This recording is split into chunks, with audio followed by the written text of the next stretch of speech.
Islam actuel. On va passer au prochain intervenant. Donc, le prochain intervenant est Ramzi Saoudi. Donc, il est chercheur en sociologie politique et en épistémologie.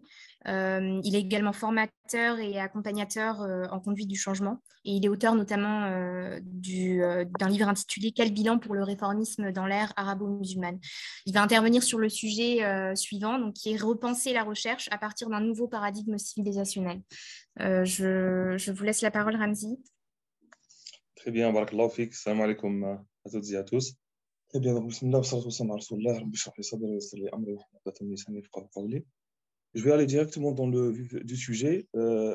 D'abord, je suis très content d'être parmi vous. Ça fait un petit moment que je voulais assister aux activités de l'Institut Islam actuel. Je suis très intéressé par sa démarche, donc je vous félicite pour ce que vous avez accompli. J'espère qu'Allah Azza wa Jalla accepte vos œuvres, Inch'Allah. L'idée était très simple. Moi, en général, avant de parler dans un colloque ou de partager ou de transmettre on va dire, une réflexion, une idée, on a besoin d'expliquer le pourquoi. Généralement, on commence par dire pourquoi c'est important pour attirer un peu l'attention.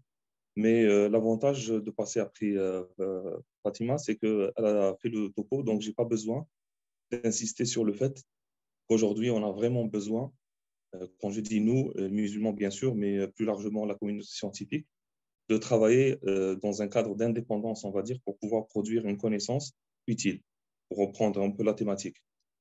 Parce qu'aujourd'hui, c'est très lié aux enjeux politiques d'une part et à la question sécuritaire très particulièrement, surtout dans le contexte français. Donc, ça s'est dit, c'est la preuve concrète, tangible du fait qu'il faut vraiment qu'une nouvelle génération de chercheurs émerge et elle essaye de penser les moyens et la stratégie de son indépendance sur le plan intellectuel et la production de la connaissance. Donc voilà, d'où l'intitulé du titre. Donc dans l'introduction, je vais commencer par analyser le titre pour expliquer le pourquoi. Ensuite, la problématique liée à ce nouveau paradigme. Ensuite, en fait, la méthode et le plan. Voilà, donc c'est en trois parties. À la fin, une conclusion où je partage avec vous la réflexion de maintenant une dizaine d'années à peu près sur la question. Je vais être le plus bref possible, Inch'Allah. Donc voilà, grosso modo, la présentation, et ensuite il y aura la conclusion, Inch'Allah. Pour l'analyse du titre, donc c'est repenser. Donc penser et repenser. Le fait de repenser, ça veut dire qu'on a besoin de prendre de la distance. Généralement, on recommande à tout chercheur de la distanciation par rapport à ses valeurs, ses convictions, les stéréotypes, ce qui existe un peu autour de lui, etc., pour pouvoir produire quelque chose qui serait, on va dire, le plus objectif possible. Ce n'est pas toujours évident, on le sait, parce que, comme disait Habermas, le philosophe allemand, l'objectivité est un monde plein de subjectivité. Donc, concrètement, on est face à des individus qui ont des convictions, qui ont une vision du monde, une certaine pratique, des opinions sur plein de choses. Et donc, pour pouvoir vraiment être dans une distance totale et absolue, ce n'est pas possible. Donc, l'idée, c'est vraiment d'essayer d'être le plus proche possible des réalités et le moins imprégné par les deux péchés, si j'ose dire, des chercheurs. Quand on traite de l'histoire, généralement, il faut faire attention à l'anachronisme, c'est le péché de l'historien. Et quand on traite des sciences humaines et sociales, plus généralement sociologie, sciences politiques, droit, etc., psychologie, il faut faire attention à l'ethnocentrisme, c'est-à-dire par rapport à ses propres jugements de valeur et tout. Et l'idée, là, c'est très concrètement repenser pour pouvoir prendre de la distance par rapport à 4 niveaux d'analyse.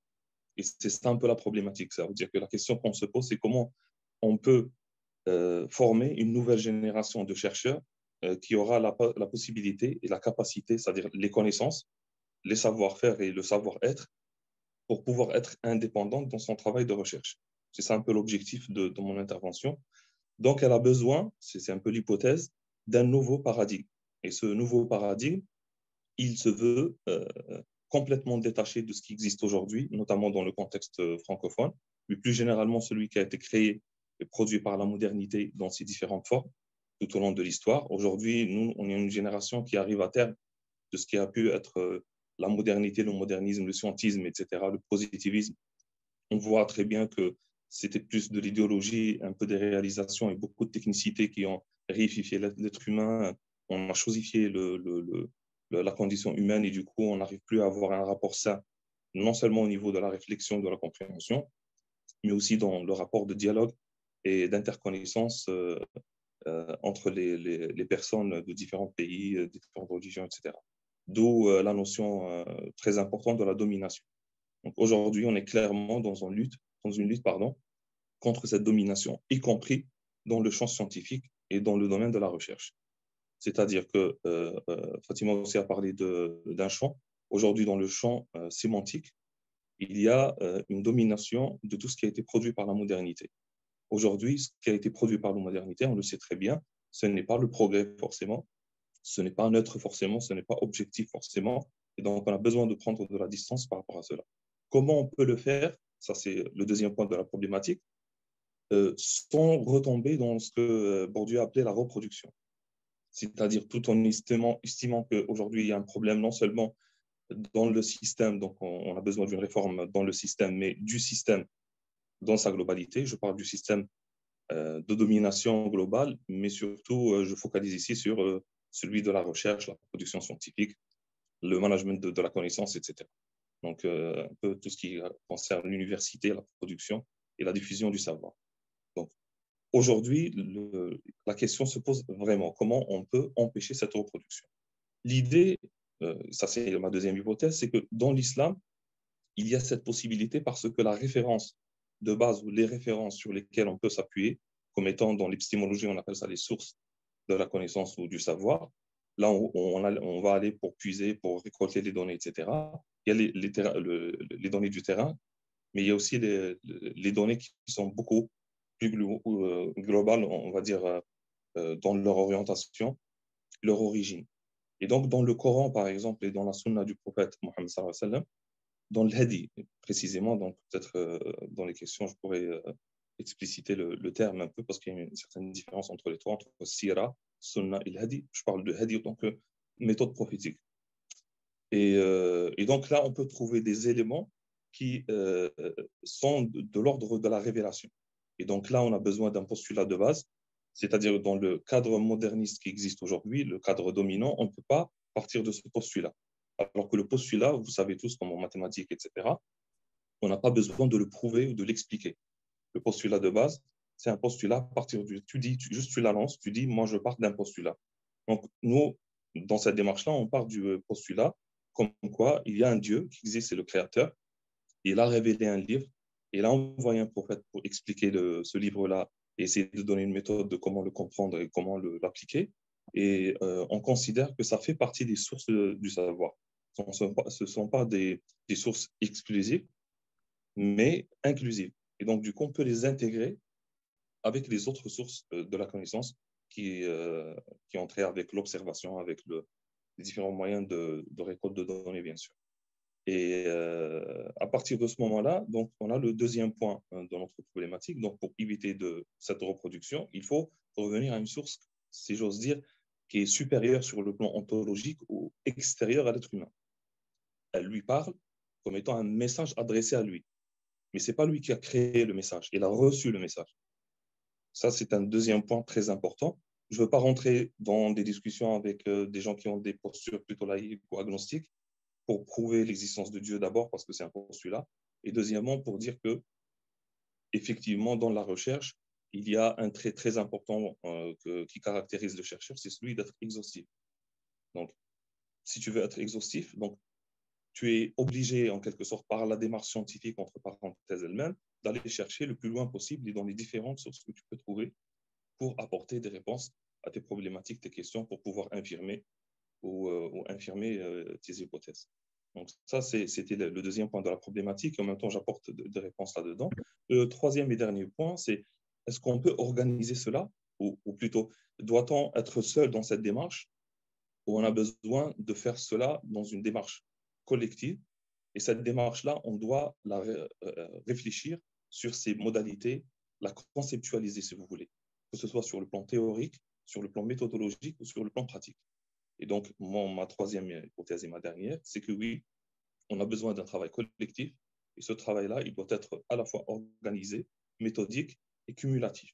C'est-à-dire qu'on va cumuler un certain nombre de recherches sur le plan théorique, méthodologique et appliqué, qui va pouvoir donner une assise, une substance à ce qu'on est en train de dire pour prouver très concrètement à tout le monde que ce n'est pas parce qu'on intègre cet élément-là qu'il existe un créateur, il y a une révélation, il y a un prophète, et on peut s'inspirer dans l'histoire du savoir d'une façon inclusive pour pouvoir produire quelque chose qui sert, qu'elle soit utile à l'humanité et qu'elle préserve un peu le cosmos, et elle est en osmose avec la création de Dieu, selon ce postulat, cette hypothèse-là, que c'est possible, c'est efficace, ça peut répondre à beaucoup de questions, que ce soit au niveau de la description, au niveau de la compréhension, au niveau de l'explication, voire pour prévoir des problématiques qui peuvent être liées aux problématiques, aux problèmes de la dégénération humaine en général, par rapport au comportement humain ou par rapport à la catastrophe écologique qui s'annonce.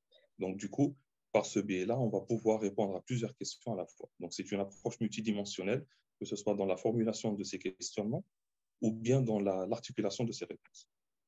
Voilà un peu l'idée globale. Alors, pour pouvoir le faire, on a besoin d'avoir une méthodologie, un plan. C'est ce que je propose dans la présentation. Je n'ai pas le temps de tout détailler, mais c'est juste des points. Donc, on a besoin d'abord, cette nouvelle génération, qu'elles s'interconnaissent entre elles. Premièrement, sur quoi, comment on peut se regrouper. D'abord, c'est compléter le diagnostic.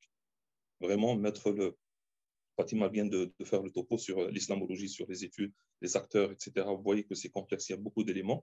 Puis si on peut revenir un peu plus loin dans l'histoire, on va trouver que derrière tout ça, il y a une idée d'une approche scientifique. Entre parenthèses, c'est le néo-orientalisme.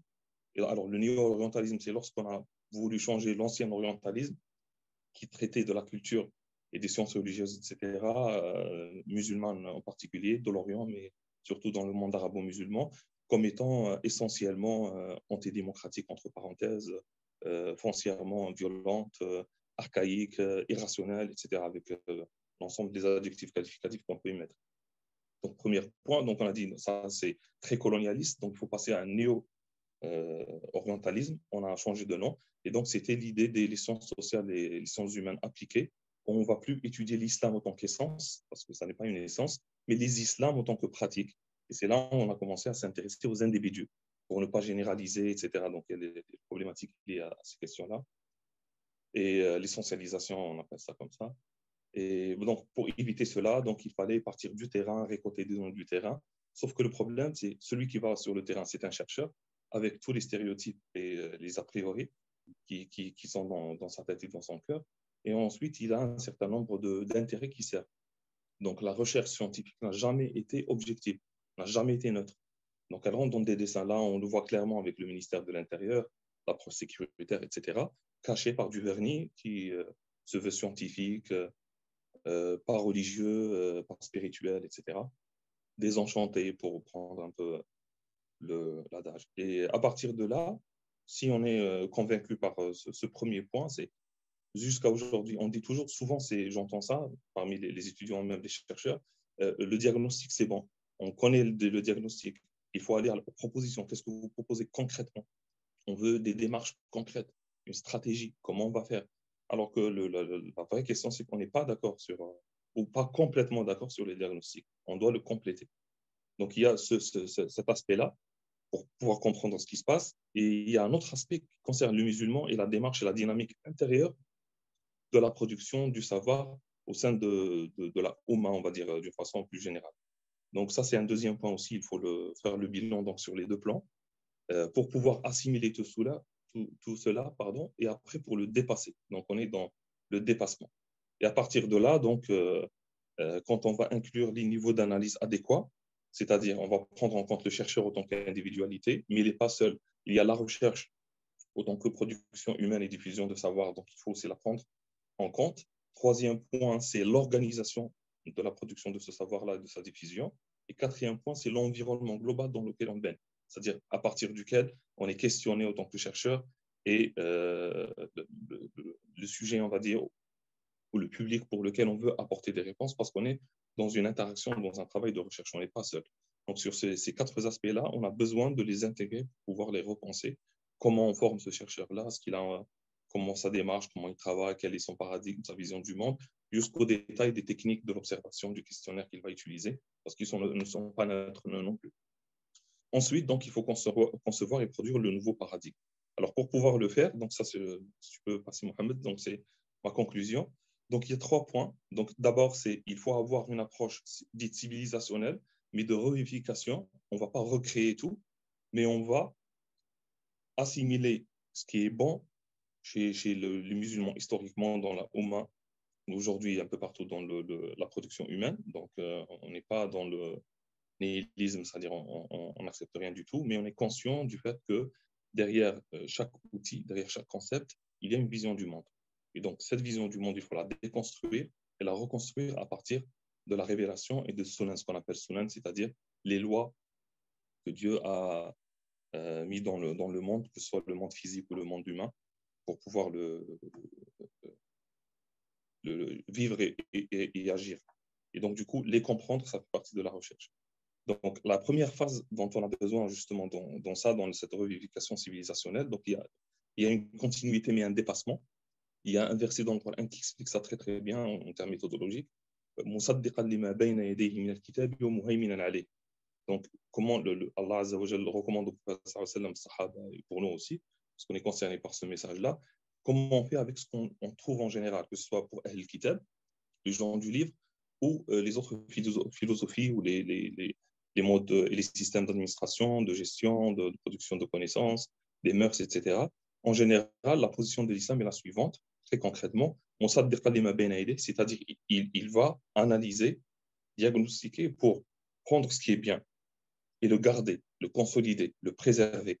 Parce que la sagesse est la propriété perdue du musulman. Là où il la trouve, il lui fait, ça lui appartient. On n'a pas de problème avec ça. Et ensuite, on a besoin de dépasser cela. Pourquoi? Parce qu'il y a beaucoup de choses qui sont liées à l'espace-temps, bien sûr. Et il y a d'autres choses qui sont liées à un certain nombre de réflexes venant de la corruption de l'être humain en général, parce qu'il a des intérêts particuliers, il suit un certain nombre de dessins, etc., que ce soit au niveau individuel ou collectif ou parfois même institutionnel. Parce qu'aujourd'hui, on est dans une sophistication telle qu'on est rentré dans ce qu'on appelle la systémique globalisée. Et du coup, même les idées sont globalisées, le savoir, etc. On a besoin d'avoir cette approche systémique stratégique et dure dans le temps pour pouvoir y faire face. Donc, deuxième point, donc ça, je parlais de la revivification civilisationnelle, la globalité qui va inclure. Et ensuite, c'est à partir de là qu'on va proposer une nouvelle cartographie du savoir, que ce soit sur le plan théorique, sur le plan méthodologique ou sur le plan appliqué qui va toucher concrètement les chercheurs et les orienter dans le choix de leur sujet, dans la façon méthodologique, dans la façon de traiter ces sujets-là. Et sur le plan théorique, c'est les concepts et les cadres de référence entre parenthèses, c'est-à-dire le cadre théorique, le cadre conceptuel et le cadre terminologique qui va guider la définition opérationnelle des concepts et des termes pour pouvoir produire quelque chose qui va intégrer les finalités de la recherche et réaliser les objectifs de la démarche scientifique, qui sont la description, la compréhension, l'explication et prévoir, si on peut, d'un certain nombre de problématiques. Donc, là, pour pouvoir le faire, donc il y a ça, c'est la fondation. La construction, c'est commencer, après la production de ce nouveau paradigme, à travailler sur du sujet concret. Et à partir de ces sujets-là, on va accumuler un certain nombre de connaissances. Et on va partir à la troisième phase. C'est après la fondation, la construction, c'est l'activation ou la généralisation, on va dire. C'est-à-dire, on peut avoir un courant. Donc, l'idée, c'est quoi? C'est un nouveau imaginaire qui prend de la distance à partir de ses références fières de l'être. Il prend ce qui est bon dans ce qui existe. Et à partir de là, il construit, il l'active dans les différents champs. Donc là, l'activation, c'est que ce soit sur le plan épistémologique, sur le plan ontologique, sur le plan axiologique. Ontologique, donc, c'est dans la vision du monde et la compréhension de l'état et de l'existant. L'épistémologie de tout ce qui concerne la construction des savoirs et leur production et leur diffusion, et dans l'axiologie tout ce qui concerne les valeurs d'une façon générale et on va dire ce qui fait référence. Donc sur les 3 points, c'est le plus global dans le paradigme. C'est pour ça que je parle d'un nouveau paradigme. Par la suite, donc il y a concrètement, nous on est dans l'épistémologie à partir de tout cela. Donc on a une certaine vision des choses, de comment on va choisir le sujet, comment on va le traiter, qu'est-ce qu'on fait avec les résultats qu'on a trouvés. Donc, à partir de là, c'est bon. Donc, dans les différents domaines de David, on peut produire et activer l'ensemble de cette connaissance-là qu'on a construit, qu'on a fondée, pour pouvoir améliorer à chaque fois. Et c'est la quatrième phase, en fait, c'est pour l'amélioration continue, c'est-à-dire l'amélioration au niveau de la conceptualisation sur le plan théorique, de la consolidation et de l'inclusivité et de la globalité au niveau des méthodologies utilisées et au niveau de l'efficacité et la cohérence des sujets traités. Très concrètement, donc, à chaque fois, je suis sur les 3 niveaux d'analyse pour reprendre un peu Malik Bennabi sur le monde des idées, le monde des personnes et le monde des choses. C'est sur les 3 points, on a besoin aussi d'avoir ce triptyque-là pour pouvoir produire un nouveau paradigme de réunification civilisationnelle qui est effectif, c'est-à-dire que concrètement, on y travaille dessus pour travailler avec. Donc, on a grosso modo donc, ces 2 grandes étapes et ça sera ma conclusion. Aujourd'hui, on a besoin de prendre de la distanciation par rapport à tout ce qui a été dit pour pouvoir proposer quelque chose qui sert vraiment. Parce que le savoir, normalement, c'est de comprendre le monde pour pouvoir le transformer, mais dans une orientation qui plaît à Allah Azza wa Jal. Parce qu'on va tous mourir, on va aller devant Allah Azza wa Jal et on va rendre des comptes. Cette façon même de parler, alors que je suis scientifique, ne colle pas avec le paradigme dominant. Donc, j'ai essayé même dans ma proposition et dans ma présentation d'inclure et d'être cohérent avec ce que je propose. هذا والله أعلى وأعلى وأحكم وآخر دعوانا أن الحمد لله رب العالمين. بارك الله فيكم. Merci de ta confiance. On reste en contact ? Tu veux accéder à plus de ressources pertinentes et participer au projet ? Rends-toi sur islamactuel.org et Facebook, Instagram, YouTube et les plateformes de podcast. Merci et à bientôt. Salam.